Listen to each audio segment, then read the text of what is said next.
అమ్మాయో అబ్బాయో కనపడగానే గేరు మార్చేయడం కాదు ఇక్కడ.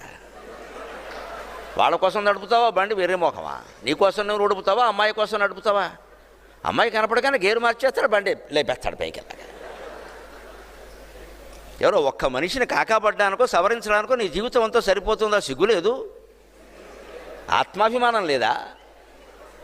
వారెవరన్నా ఒక్కరిని ఆకట్టుకుంటావా? ఇంత చేస్తే తీరా తాళిగట్టాక అయిపోయింది, బానిస అయిపోయాడు. ఇంకా ఇగో చప్పట్లు కొట్టిన వాళ్ళందరూ అదే లెక్క.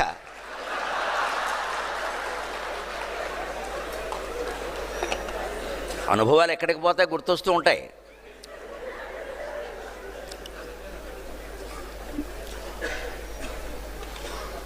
ఆలోచించండి ఎందుకు ఒత్తిడి కలుగుతోందో. ఇంకో మాట నేను మొహమాటం లేకుండా చెబుతా.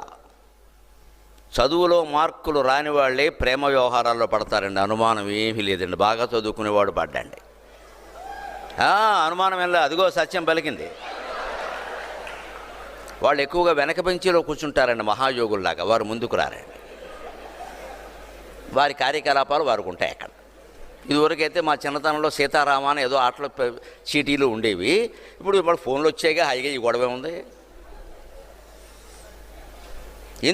ఎందుకు కూడా ఆలోచిద్దామమ్మా. సమస్య మూలాల్లోకి వెళ్ళందే పరిష్కారం దొరకదండి. యువతరం ఇలా ఉంటారండి, వారికి ఏదో చెప్పండి. ఎందుకు ఉంటున్నారు యువతరం అలాగా?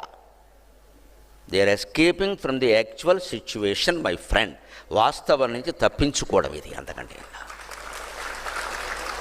చదువు, సత్యం, నీతి అనేది ఏదో ఉందే, ఒక జ్ఞానం, దాని నుంచి తప్పించుకోవడం ఇది. Escaping from the actual situation.